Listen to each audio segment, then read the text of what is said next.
Dr. Sarah Chun pressed her face against the reinforced viewport of the research station, watching the crimson sun of Dracarys Prime paint the alien landscape in shades of rust and gold. 3 months into her xenobiology assignment, she still marveled at the planet's savage beauty. Crystalline formations jutted from the ground like frozen lightning, while bioluminescent fungi created dancing patterns across the rocky terrain. "Another quiet day in paradise," she muttered, adjusting the atmospheric readings on her tablet. The planet's hostile environment had claimed 2 previous research teams, but Sarah's expertise in extreme environment biology had finally allowed humans to establish a foothold here. The communication array crackled to life. "Dr. Chun, this is Commander Torres aboard the UES Horizon. We're detecting unusual seismic activity in Sector 7. Might be worth investigating." Sarah checked her equipment roster. Sector 7 lay beyond the established safety perimeter, but her environmental suit could handle a short expedition. "Copy that, Commander. I'll take the hoverbike and check it out.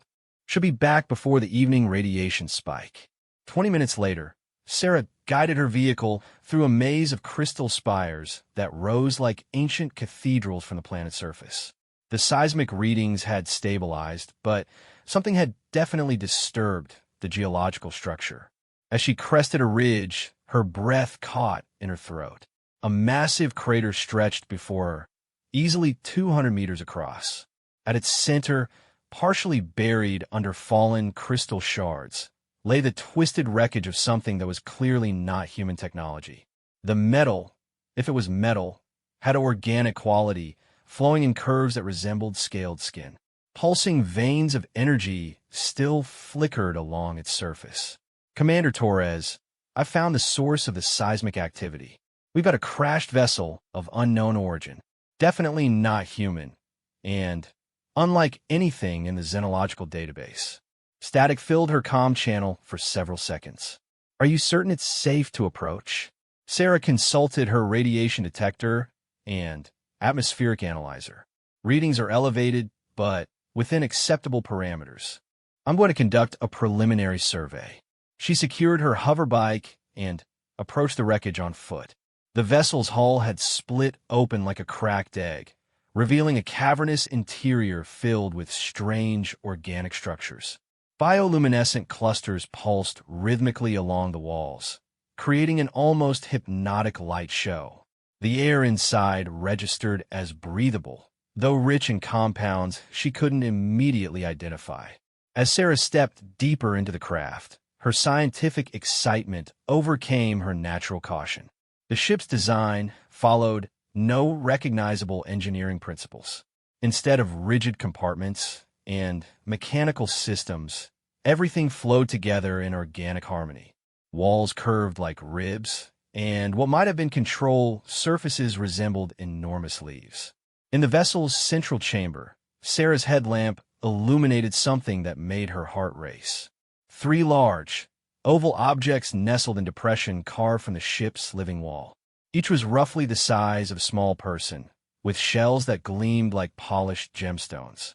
Intricate patterns spiraled across their surfaces, and a faint warmth radiated from within. "Eggs," she whispered, her scientific mind racing. "These are definitely eggs." Her scanner revealed complex biosignatures within each shell. Whatever was inside was alive and developing rapidly. The readings suggested an advanced neural structure and sophisticated metabolic processes. Sarah had studied xenobiology for 15 years, but she had never encountered anything like this. A low rumble echoed through the ship, and Sarah noticed cracks beginning to spread across the largest egg. She stepped back instinctively, but her curiosity overrode her fear. This was the discovery of a lifetime. First contact with an entirely new form of intelligent life. The egg split with a wet tearing sound, and a small head pushed through the opening. Sarah's breath caught as she found herself staring into eyes like molten gold, set in a face covered with tiny, iridescent scales. The creature's snout was elongated, but not quite reptilian, and small ridges that would one day become horns dotted its skull. "Hello there," Sarah whispered, keeping her voice gentle and non-threatening. The baby dragon, for that's clearly what it was, looked around with obvious intelligence and confusion. It made a soft trilling sound, almost like a question. When its gaze fell on Sarah, it tilted its head with unmistakable curiosity. The second egg began to crack, followed quickly by the third. Soon, Sarah found herself surrounded by 3 dragon hatchlings, each about the size of a house cat, but with wings that were still too small for flight. Their scales shifted colors subtly, reflecting their emotional states in patterns of deep blue, emerald green, and burnished copper. One of the hatchlings, the smallest with scales that gleamed like dark sapphires, stumbled towards Sarah on unsteady legs. It bumped against her boot and looked up with an expression of such pure trust that her heart melted. Without thinking, she knelt and gently stroked its head. The scales felt warm and surprisingly soft like fine leather. The baby dragon purred, an actual purr, deep and rumbling, and pressed closer to her hand. The other 2 hatchlings, apparently deciding that Sarah was safe, began exploring their immediate surroundings with typical infant curiosity. Sarah's comm unit buzzed insistently. Commander Torres' voice carried obvious concern. Dr. Chun, you've been radio silent for 20 minutes. Status report. Commander, you're not going to believe this. I made contact with indigenous life forms. Intelligent life forms. And they appear to be juveniles without adult supervision. A long pause followed. Dr. Chun, please clarify indigenous life forms. Sarah looked down at the 3 baby dragons, who were now investigating her equipment with gentle nudges of their snouts. Dragons, Commander. I've found baby dragons, and they seem to have been orphaned in the crash. Dragons. You're telling me you found actual dragons? Affirmative. 3 juveniles, approximately newborn, based on their behavior and physical development. Their parent or guardian appears to have perished in the crash. The hatchlings are exhibiting signs of distress and seeking care. The smallest dragon had curled up against Sarah's leg and was making soft, mournful sounds. Its siblings huddled close, their scales flickering between colors that suggested confusion and fear. Sarah's heart went out to them. Whatever species they belonged to, they were clearly intelligent and in need of care. Commander, I'm going to need to establish a temporary care protocol. These beings are sentient and vulnerable. We can't simply leave them here. Another long pause. Dr. Chun, you're talking about bringing unknown alien life forms back to the station. The protocols allow for emergency xenobiological preservation, Sarah interrupted. These are orphaned infants of a clearly intelligent species. The ethical implications of abandoning them are enormous. Sarah carefully scooped up the smallest dragon, which immediately snuggled against her chest with another contented purr. Its siblings followed suit, climbing onto her with careful use of their tiny claws. They seemed to understand instinctively that they needed care, and they had apparently decided that Sarah was suitable for the job. Commander, they're bonding with me. Based on standard xenobiological development patterns, this suggests an imprinting process. I may be their best chance for survival. Static crackled for several moments before Torres responded. Dr. Chun, you're opening up a diplomatic and scientific can of worms that could have galaxy-wide implications. Yes, sir, I understand. But right now, we have 3 orphan babies who need immediate care. We can worry about the galactic implications later. Sarah carefully made her way back to her hover bike with her tiny passengers clinging to her environmental suit. The dragon seemed fascinated by the vehicle, but showed no fear. Their trust was both touching and slightly overwhelming. As she secured them in her equipment compartment, which they seemed to find perfectly acceptable, Sarah's mind raced through the implications of her discovery. These creatures were clearly more than simple animals. Their behavior suggested complex cognitive processes, emotional intelligence, and sophisticated social awareness. The return journey to the research station gave Sarah time to observe her charges more closely. They communicated with each other through a series of soft chirps, trills, and what sounded almost like whispered conversations. Their scales continued to shift colors, creating patterns that seemed to correspond with their emotional states and perhaps even their thoughts. Back at the station, Sarah faced the challenge of creating a suitable environment for her unexpected guests. The standard xenobiology lab would have to suffice for now, but she quickly began modifying it based on readings from their crashed ship.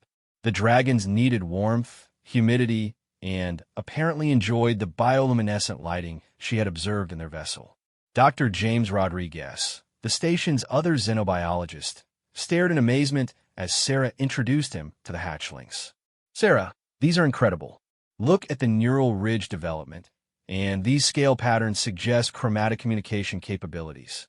The dragons seemed equally fascinated by James, though they remained close to Sarah. The smallest one, which she had started thinking of as Ember due to its dark blue scales that occasionally flashed red, refused to leave her side. "They've imprinted on you," James observed. "Classic orphan behavior in highly intelligent species. You're their surrogate parent now." Sarah felt the weight of that responsibility. These weren't just research subjects. They were living beings who depended on her for everything. "We need to establish feeding protocols, environmental requirements, and behavioral baselines. And we need to do it fast. They're growing." Indeed, in just a few hours since hatching, the dragons had already grown noticeably larger. Their wing development was particularly rapid, with the membrane structures becoming more defined and the supporting bone structure strengthening. As evening approached, Sarah faced her first real challenge as a dragon caretaker. The hatchlings were clearly tired, but seemed reluctant to sleep. They huddled together, making soft, worried sounds, and constantly looking around as if expecting something. They're looking for their parents, Sarah realized, or at least adult supervision. She settled onto the lab floor beside them, and immediately all three dragons pressed close to her. Ember crawled directly on her chest, while the other two, she had mentally named them Copper and Jade based on their predominant scale colors, curled up against her sides. "Well, Dr. Chun," she murmured to herself, "looks like you're a mom now." The dragon's purring created a gentle vibration that was surprisingly soothing. As they settled into sleep, their scales gradually shifted to softer, more muted colors. Sarah found herself relaxing as well, despite the magnitude of what she had discovered. Her comm unit chirped softly with an incoming message from Commander Torres. "Dr. Chun, I've contacted Xenobiology Command. They're sending a specialist team to assist with the situation. ETA is 72 hours. Sarah looked down at the three peaceful dragons sleeping against her. 72 hours might as well be a lifetime in terms of the bonding process. By the time help arrived, these creatures would be even more attached to her, and she to them. "Copy that, Commander.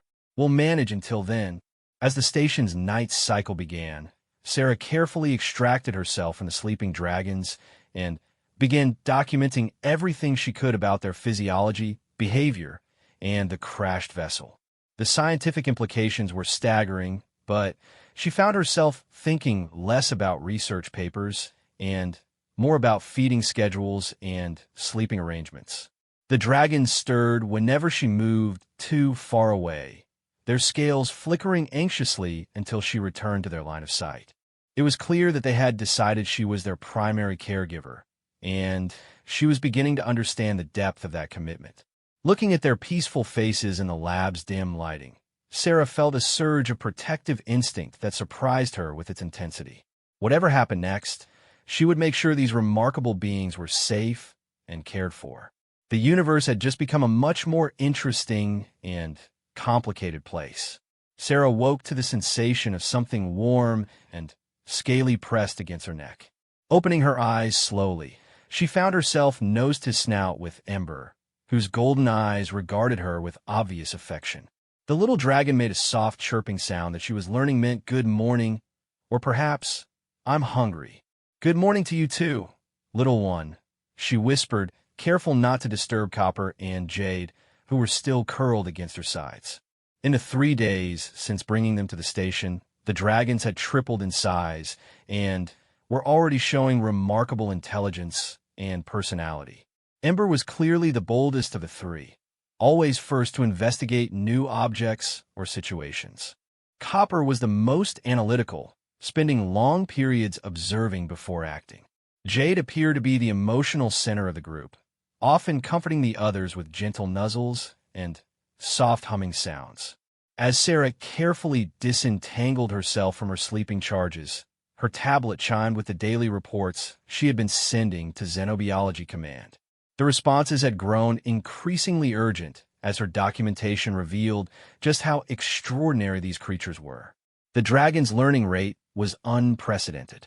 They had already mastered basic tool use, demonstrated complex problem-solving abilities, and were beginning to understand human language. Their chromatic communication system was proving to be far more sophisticated than initially thought, with subtle color shifts conveying emotional states, intentions, and even abstract concepts. Dr. Chun, James called softly from the lab entrance, "The morning nutrition supplements are ready." Sarah had worked with the station's food synthesizers to create a formula based on analysis of their metabolic needs. The dragons required a complex mixture of proteins, rare minerals, and organic compounds that challenged the limits of their equipment. The sound of James's voice immediately woke all three dragons, who stretched and began their morning color display. Sarah had started thinking of it as their daily mood check, as each dragon's scales cycled through patterns that seemed to indicate their physical and emotional state. "Coming, James.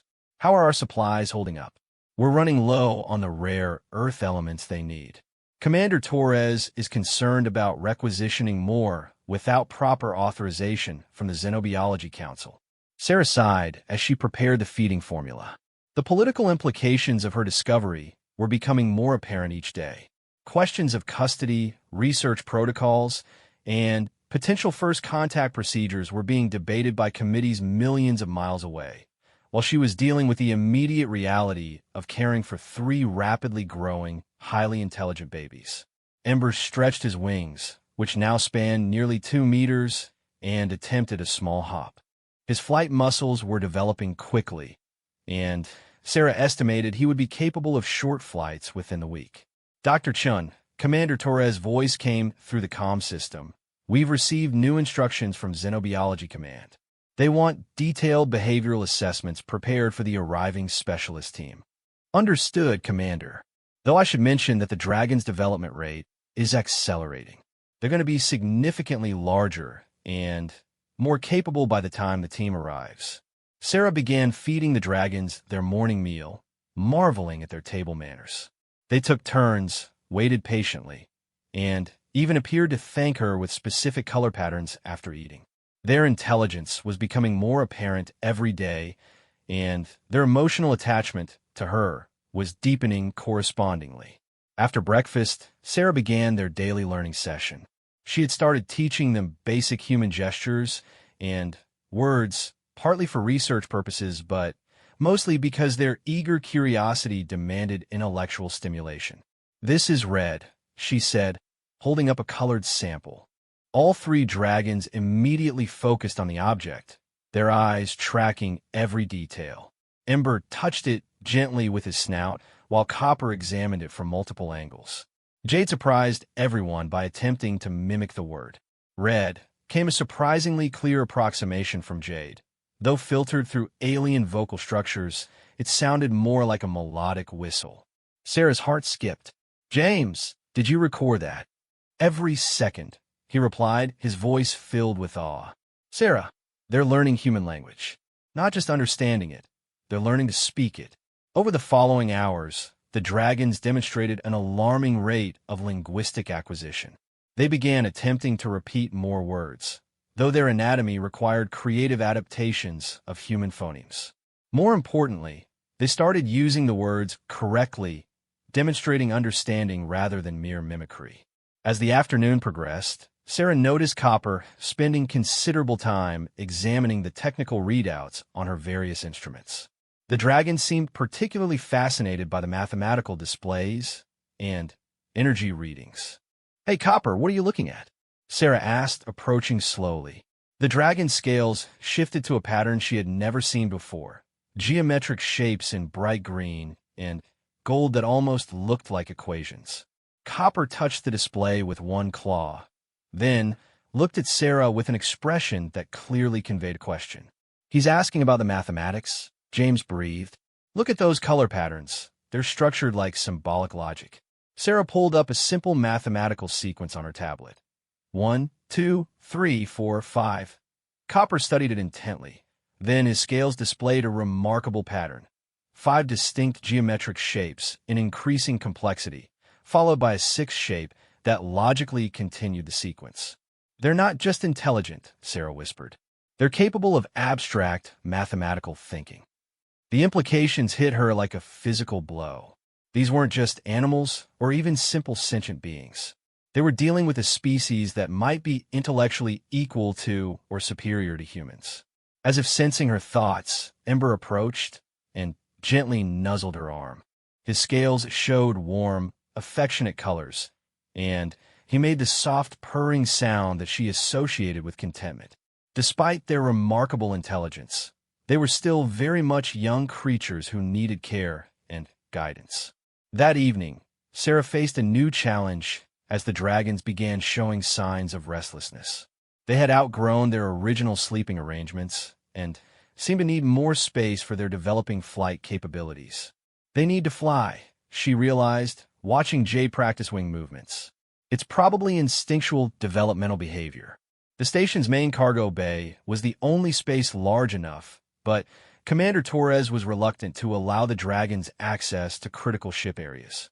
"Dr. Chun, we still don't know enough about their capabilities or potential security risks," he argued during their evening briefing. "Commander, they're babies. Highly intelligent babies, but still developing creatures who need appropriate care. Restricting their natural development could cause psychological damage." Sarah's protective instincts had grown stronger each day. The dragons weren't just her research subjects anymore. They were her responsibility, her charges, almost her family. After lengthy discussion, a compromise was reached. The dragons would be allowed supervised time in the cargo bay for flight practice, with full security monitoring and Sarah present at all times. The next morning, Sarah led her 3 charges to the cargo bay, and their reaction was immediate and joyful. Their scales brightened to brilliant, cheerful colors, and they began making excited, trilling sounds. Ember was the first to attempt actual flight, launching himself from a cargo container and managing a graceful glide across the bay.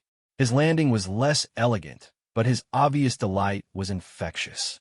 Copper approached flight more methodically, carefully calculating angles and distances before making precise, controlled flights. Jade surprised everyone by demonstrating natural aerobatic abilities, performing loops, and roles that seemed to defy physics. "They're naturals," James observed. "Look at the wing mechanics. They're incredibly efficient." As the dragons played and practiced, Sarah began to notice something troubling. Their scales occasionally displayed patterns she hadn't seen before, deep purples and dark reds that seemed to convey sadness or longing. "They're thinking about their family," she realized. Their real family. The thought brought a chill. Somewhere in the galaxy, there might be adult dragons wondering what had happened to these 3 hatchlings. The crashed ships suggested a tragic accident, but what if there were survivors? What if someone was looking for these babies? That night, as the dragons settled down for sleep, Ember approached Sarah with something clutched in his small claws.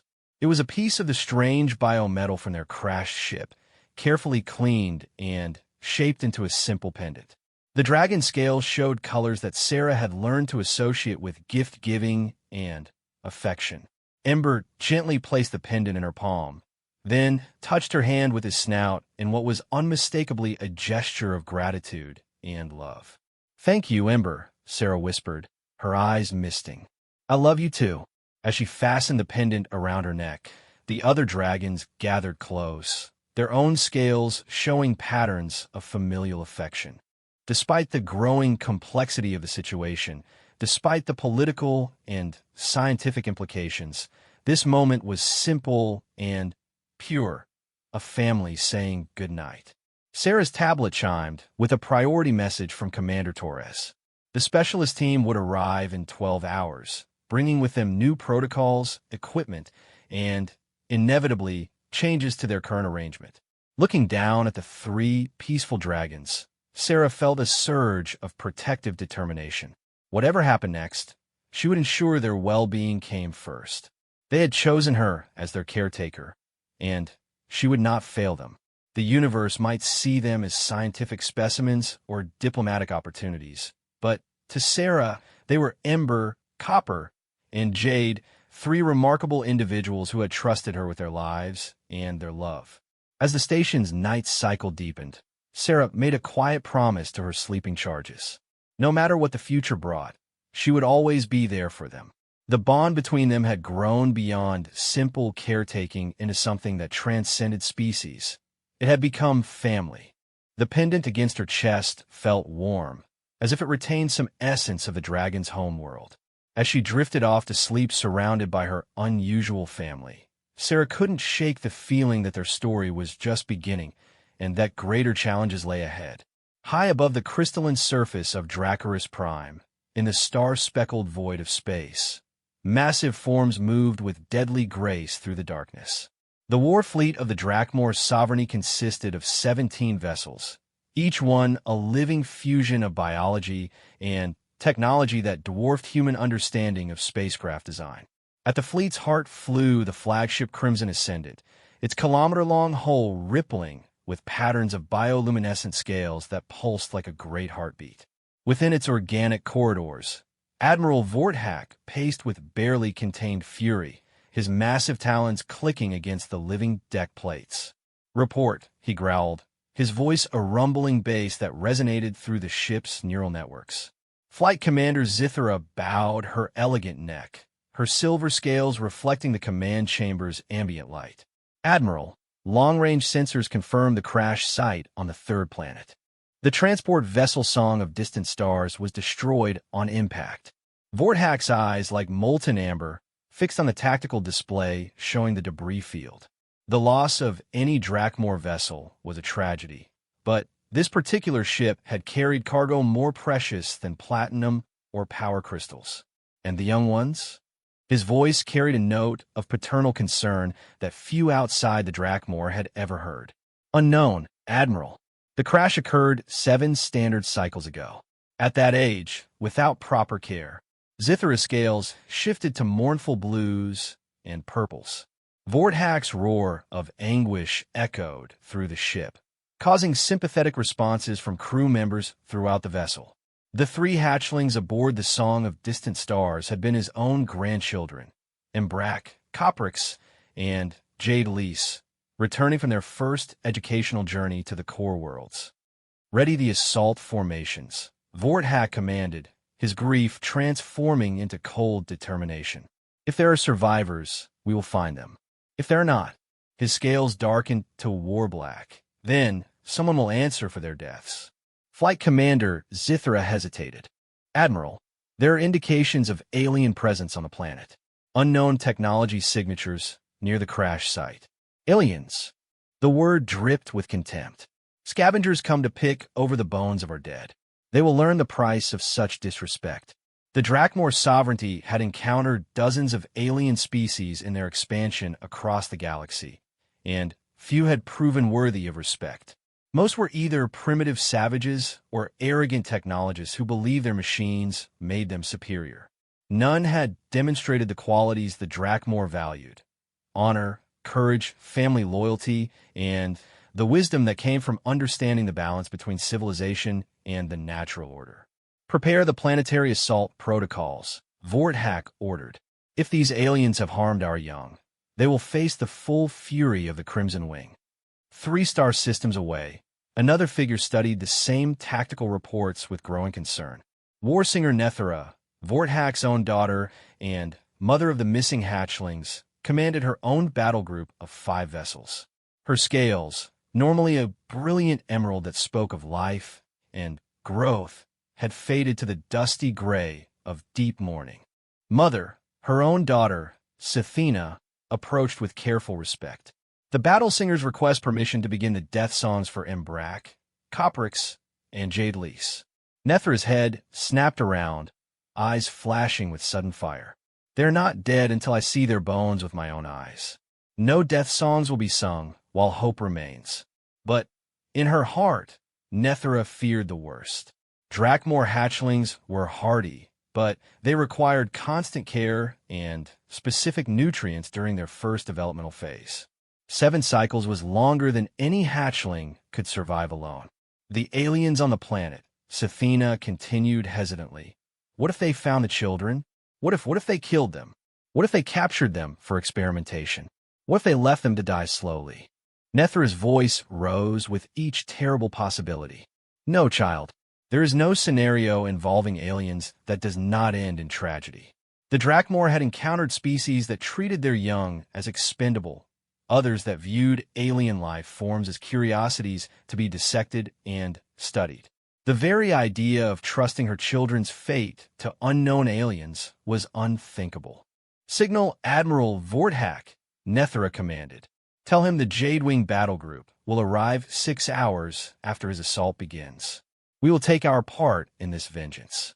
As the Drakmor fleets converged on Dracarys Prime, neither commander could have imagined the truth of what awaited them. Their assumptions about alien nature, built from encounters with dozens of species across the galaxy, painted all non-Drakmor life with the same brush of primitive savagery or cold technological cruelty. Back on Dracarys Prime, in the research station's expanded laboratory, Dr. Sarah Chun was completely unaware of the approaching storm. She was too focused on the remarkable progress her 3 charges were making to notice the long-range sensor alerts that Commander Torres was monitoring with growing concern. "Sarah, look at this," Dr. Rodriguez called excitedly. "Ember just solved a quantum mechanics problem. Not the math. He seems to instinctively understand the underlying principles." Ember, now nearly the size of a large dog and sporting wings that could carry him across the cargo bay with ease, was manipulating holographic displays with his claws. His scales showed patterns of intense concentration as he worked through 3-dimensional representations of molecular structures. He's designing something, Sarah realized. Those patterns he's making, they look like improvements to our atmospheric processors. The dragon looked up at her approach, his golden eyes bright with intelligence and affection. He chirped a greeting, then returned to his work, occasionally glancing at her as if seeking approval. Copper had become fascinated with the station's computer systems, though he seemed more interested in understanding their logical structures than actually operating them. His mathematical ability had progressed beyond what should have been possible for any creature his age, or any creature at all. Jade remained the most emotionally expressive of the 3, and also the most curious about human culture. She had learned to speak several dozen words clearly, and her understanding of human language appeared to be nearly complete. "Sarah Mother," Jade said, using the term she had coined to describe their relationship. "When do we see the Star Ocean again?" The question brought Sarah up short. The dragons had begun asking about their origins, their home, their family. They remembered fragments of their ship life before the crash, and those memories seemed to grow stronger as they matured. "I don't know, little one," Sarah answered honestly. "We're trying to learn more about where you came from." What she didn't tell Jade was that their long-range communications had received no response to their first contact broadcasts. Either there was no one out there to hear them, or whoever might be listening was choosing not to respond. Commander Torres' voice crackled over the comm system, unusually tense. "Dr. Chun, please report to the command center immediately. We have a situation developing." Sarah looked at her 3 charges, who immediately sensed her concern through the empathic connection they had developed. Their scales shifted to protective colors, and they moved closer to her. "Stay here with Dr. Rodriguez," she told them. "I'll be back soon." But Ember stepped forward, his scales showing patterns that Sarah had learned meant danger and families stay together. He had grown remarkably perceptive about human emotions and body language. "It's okay, Ember. There's no danger here." How tragically wrong she was. In the command center, Commander Torres stood before a tactical display that showed 17 massive objects approaching from the edge of the solar system. Their configuration was clearly military, and Their course was directly toward Dracarys Prime. They appeared on our sensors 2 hours ago, Torres explained grimly. Whatever they are, they're big, they're fast, and they're headed straight for us. Sarah studied the sensor readings. Her xenobiologist training tried to make sense of the data. The energy signatures. Commander, these aren't mechanical ships. These are biological. Biological ships don't exist, Dr. Chun. They do now. And based on the quantum resonance patterns, I think they're the same species as our dragon hatchlings. Torres stared at her. You're saying those are the parents? Or they're people, at least. This could be first contact with an advanced alien civilization. Dr. Chun, 17 warships don't usually indicate peaceful intentions. Sarah felt her heart sink as she realized the implications. They're coming for their children. They think we've kidnapped them, or worse. In the lab, Ember, Copper, and Jade suddenly raised their heads in unison, their scales blazing with excitement and color Sarah had never seen before. They began making sounds, not their usual chirps and trills, but complex harmonics that resonated through the station's hull. They're calling to their family. Dr. Rodriguez reported over the comm, Sarah, whatever's coming, the dragons know about it. Sarah rushed back to the lab to find all 3 dragons pressing against the viewports, their scales cycling through rapid patterns of joy, confusion, and worry. They looked at her with expressions that clearly conveyed a single question. Why was their family coming in warships? I don't know, Sarah whispered, understanding their chromatic language better than she understood her own fear. But we're going to figure this out.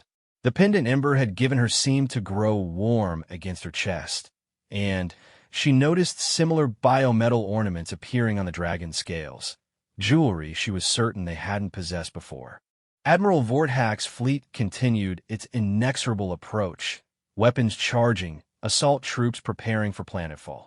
In the Admiral's mind, he was conducting a rescue mission and preparing to deliver righteous vengeance upon alien grave robbers. Neither side understood what was really happening, and both were preparing for a confrontation that could shatter any hope of peaceful first contact between their species. The descent of the Drakmor War fleet was like watching gods of ancient mythology descend from the heavens.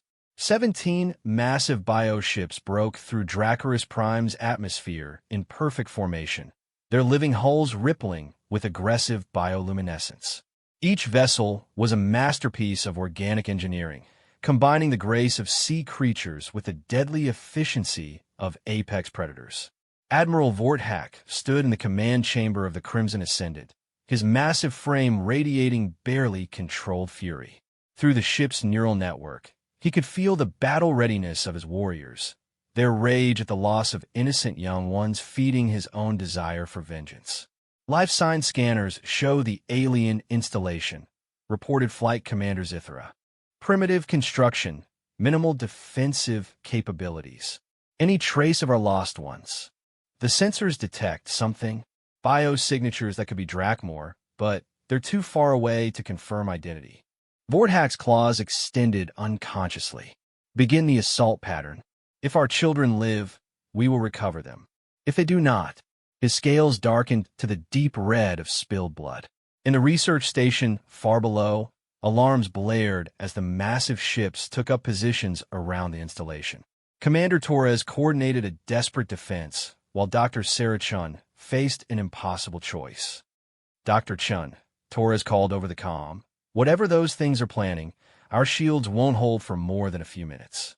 We need to consider evacuation protocols. Sarah looked at Ember, Copper, and Jade, who were in states of extreme agitation. Their scales cycled rapidly through patterns of joy, fear, confusion, and longing. They wanted to go to their people, but they also didn't want to leave her. Sarah, mother, Jade said, her voice carrying the first notes of distress Sarah had ever heard from her. Family ship's angry. Why family ship's angry? They think something bad happened to you, Sarah explained gently. They don't know that you're safe. Ember approached and nuzzled against her, his scales showing patterns that she had learned meant protect family. But now he seemed torn between two families, his birth family approaching in warships, and the human who had cared for him since hatching. "Commander," Sarah called over the comm, "I'm going to try to establish communication. The dragons can help translate." "Dr. Chun, those ships have enough firepower to turn this entire installation into vapor. I don't think they're interested in conversation." Sarah knelt beside her 3 charges. "Can you talk to them? Can you tell them you're safe?" Copper moved to the communications console, his claws dancing over the controls with surprising dexterity. Complex mathematical patterns appeared on his scales as he worked to adapt their communication systems to dragon frequencies. The first communication from the Drakmor fleet was not words, but a sound that resonated through the station's hull like the roar of an angry god. It was Admiral Vorthak's challenge call, demanding the immediate return of his family's young ones. All 3 dragons responded instantly, their own voices joining in harmonics that made the station's walls vibrate. But their call was different, not angry or challenging, but questioning and confused. "They're trying to explain," Sarah realized, "but it's not working." On the Crimson Ascendant, Admiral Vorthak reeled as he heard the familiar voices of his grandchildren. They were alive, but their calls carried strange harmonics, alien influences that suggested they had been contaminated by prolonged contact with inferior beings. "The children live," he announced to his crew, his relief tempered by new concerns. "But they have been changed. Ready the rescue shuttles and prepare the cleansing chambers." Warsinger Nethera, who had arrived with her own battle group, felt her heart soar at the sound of her children's voices. But, like her father, she detected something wrong in their harmonic signatures. "They have been poisoned by alien influence," she declared to her own crew. "We must extract them immediately and begin the purification rituals." Neither Drakmor commander could conceive that the changes in their young ones might be positive growth rather than alien contamination. Their experience with other species had taught them to expect the worst. As the first wave of Drakmor assault shuttles launched, Sarah made a desperate decision. "Commander Torres, I'm going outside with the dragons. Maybe if their family sees that we've been caring for them." "Dr. Chun, that's suicide. You'll be vaporized the moment you step outside. If I don't try, we're all dead anyway." Sarah gathered her 3 charges, who immediately understood what she was planning. Their scales showed patterns of fear, but also determination. They would stand with their human mother, even against their own kind. "Dr. Rodriguez," Sarah called to her colleague, "if this goes badly, make sure the scientific records survive. The galaxy needs to know what we learned here." As Sarah and the 3 dragons made their way to the station's main airlock, the first Drakmor shuttles landed on the installation's outer platform. The shuttles themselves were living creatures, their hulls pulsing with nervous energy as their passengers prepared to disembark. The airlocks cycled open, and Sarah stepped onto the platform in her environmental suit, flanked by Ember, Copper, and Jade. The dragons had grown significantly since their hatching, but they were still clearly juveniles compared to the massive forms emerging from the shuttles. The first Drakmor warrior to emerge was nearly 3 meters tall, covered in scales that gleamed like polished obsidian. His wings, folded against his back, could have covered a small aircraft when extended. This was Captain Tyrith, Admiral Vorthak's most trusted officer. Behind him came a dozen more warriors, each one a walking mountain of muscle, scales, and barely contained fury. Their eyes fixed on Sarah with unmistakable hostility, then shifted to the 3 young dragons with expressions of relief and concern. Ember, Copper, and Jade called out in greeting, their scales showing joy at seeing their own kind. But when the warriors gestured for them to come forward, the young dragons hesitated, looking back at Sarah. Captain Tyrith spoke in the Drakmor language, his voice a rumbling bass that carried overtones of authority and urgency. The young dragons responded, but their answers seemed to frustrate the captain. "They're trying to explain," Sarah realized, even though she couldn't understand the words. "But the adults don't understand what they're saying." Ember suddenly broke from a group and approached Captain Tyrith directly. The massive warrior's expression softened slightly as he looked down at his admiral's grandchild, but his hostility towards Sarah remained evident. Ember's scales began showing complex patterns. Not the simple emotional displays Sarah was familiar with, but intricate designs that seemed to tell a story. He was explaining what had happened, describing the crash, his hatching, and Sarah's care. Captain Tyrith's scales shifted from aggressive red to confused purple as he processed Ember's account. The young dragon was describing the alien not as a captor or experimenter, but as a caretaker, a protector, even a surrogate parent. When Ember reached the part of his story where Sarah had fed them, cared for them, and protected them, his scales showed patterns of deep affection and gratitude. He moved back to Sarah's side, gently nuzzling her arm while looking up at Captain Tyrith with clear challenge in his stance. Copper and Jade joined their brother, their own scales showing similar patterns of loyalty and affection toward their human caretaker. The three young dragons formed a protective line in front of Sarah, facing down their own people in defense of the being who had raised them. Captain Tyrith stepped back in shock. In all his years of service, he had never seen Drakmor young ones show such loyalty to an alien. The implications were staggering and disturbing. His comm unit crackled with Admiral Vorthak's voice. "Report, Captain. Are the young ones secured?" Tyrith hesitated, looking down at the three dragons who remained firmly positioned between him and the human female. "Admiral, the situation is complicated. The young ones appear to have formed an attachment to the alien who has been caring for them." A long silence followed. "Explain." "Sir, they're defending the alien. They refuse to be separated from it." Admiral Vorthak's roar of rage echoed across the communication channel. "Bring them aboard immediately. The alien contamination must be cleansed before it spreads further." But as Captain Tyrith moved forward to carry out his orders, Ember spread his wings and let out a cry that was unmistakably defiant. Copper and Jade flanked him, their own wings spread in threat display. For the first time in his military career, Captain Tyrith found himself facing a standoff with members of his own species. The young dragons were making it clear that they would fight to protect their human guardian. Sarah stepped forward, her heart breaking at the conflict she was witnessing. "It's okay," she said gently, though she knew they might not understand her words. "Go with your family. I understand." But instead of obeying, all three dragons moved closer to her, their scales showing patterns of fierce loyalty and determination. They had made their choice, and that choice was to stand with the human who had loved and cared for them. Above them, Admiral Vorthak's flagship powered up its primary weapons, preparing to end this standoff in the most direct way possible. But as the targeting systems locked onto the research station, the Admiral himself paused, staring at the tactical display that showed his own grandchildren protecting an alien with their bodies. Everything he thought he knew about aliens, about family loyalty, about the natural order of things, was being challenged by the scene playing out below. And for the first time in his long military career, Admiral Vorthak found himself uncertain about what to do next. Admiral Vorthak materialized on the platform in a flash of biotransported energy, his massive form casting a shadow that encompassed Sarah and all three dragons. Standing nearly 4 meters tall, with wings that spanned 8 meters when fully extended, he was a magnificent and terrifying sight. His scales were deep crimson touched with ancient gold, marking him as a warrior of the highest rank and bloodline. But as he looked down at his grandchildren, Vorthak's expression softened.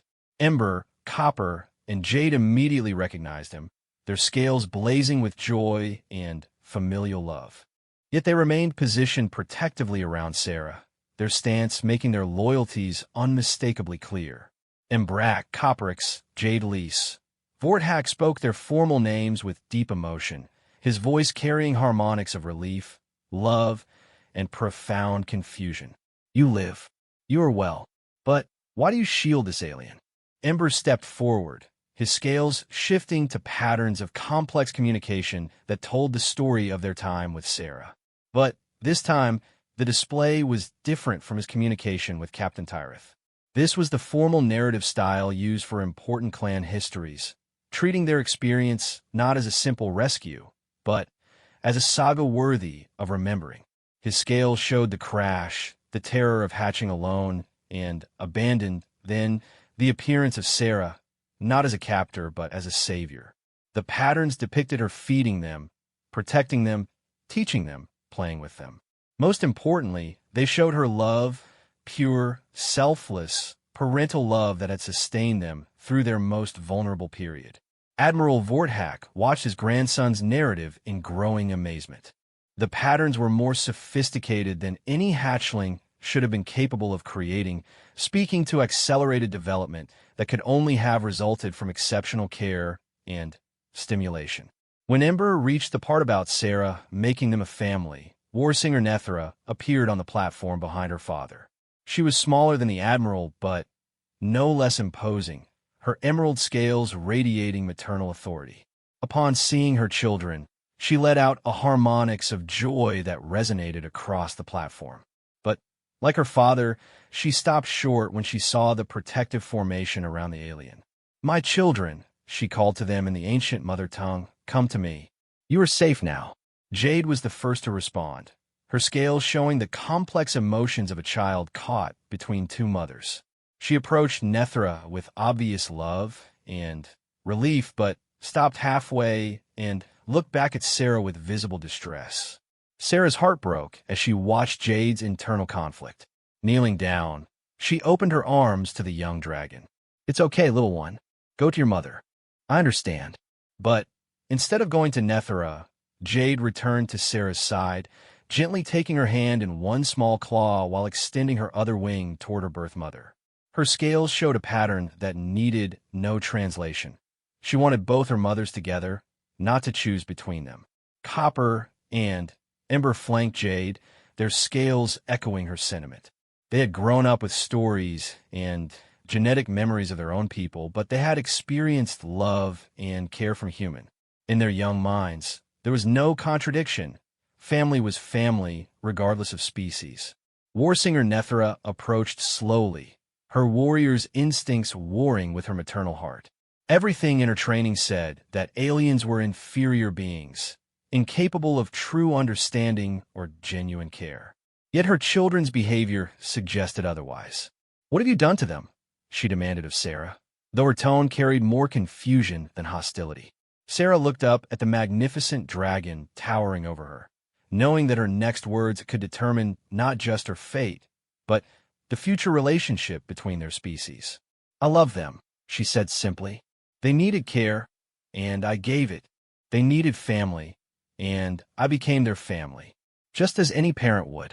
Dr. Rodriguez's voice crackled through Sarah's comm unit, translating her words into the dragon's harmonic language. The effect was immediate. Both Vorthak and Nethra recoiled as if struck. The concept of an alien capable of genuine parental love challenged everything they believed about non-Drakmor species. In their experience, other races were either primitively violent or coldly logical. None had ever demonstrated the sophisticated emotional capacity required for true nurturing. "Impossible," Nethra whispered, but her words lacked conviction. Ember approached his grandmother, his scales showing patterns of gentle instruction, a remarkable reversal as the young taught the old. He began a new narrative, but this one focused not on events, but on emotions. He showed the feeling of Sarah's care, the security of her protection, the joy of her play, the comfort of her presence during fear or loneliness. As the story unfolded, both adult dragons found themselves experiencing something unprecedented, an alien's genuine love for Drakmor young, seen through the eyes and felt through the hearts of the recipients of that love. Copper joined his brother's narrative, adding his own perspective on Sarah's intelligence and wisdom. He showed how she had taught them not just facts, but how to think, how to question, how to solve problems. His mathematical mind appreciated the logical consistency of her care, every action designed to help them grow and thrive. Jade's addition to the narrative was pure emotion, the feeling of being held when frightened, comforted when sad, celebrated when successful. She showed Sarah not as an alien caretaker fulfilling basic needs, but as a mother rejoicing in her children's achievements and sorrowing at their pain. When the three young dragons finished their shared narrative, a profound silence fell over the platform.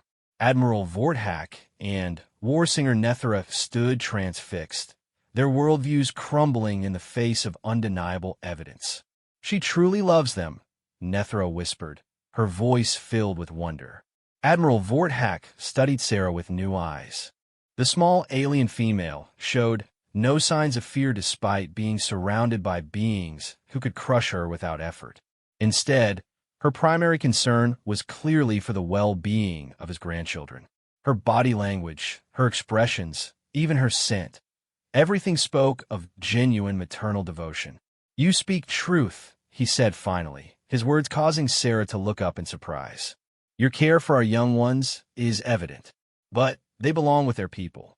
They must learn our ways, our traditions, our heritage." Sarah nodded, tears threatening to spill down her cheeks. "I know.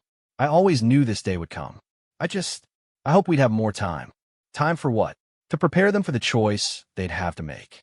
To show them that love doesn't recognize species barriers. To help them understand that being part of your people and caring about mine aren't mutually exclusive. Admiral Vorthak exchanged a long look with his daughter. In that silent communication, years of military doctrine and racial superiority were weighed against the evidence before their eyes. "You would see them again?" Nethera asked carefully. "If they wanted to see me, yes. If their family permitted it, yes. They'll always be welcome in my life, just as I hope I'll always be welcome in theirs." Ember suddenly moved to Sarah's equipment pack and withdrew something that made both adult dragons gasp. It was a small recorder containing holographic documentation of the dragon's entire development. Their first words, first flights, first demonstrations of mathematical ability, thousands of hours of their growth and learning. But more than a simple record, it was a love letter, a visual diary of a mother documenting every precious moment of her children's lives. "You preserved their growth history," Vorthak said, his voice filled with awe. Among the Drakmor, such detailed documentation of a young one's development was considered one of the most precious gifts a parent could provide. "Every day," Sarah confirmed. "Every breakthrough, every challenge overcome, every moment of joy.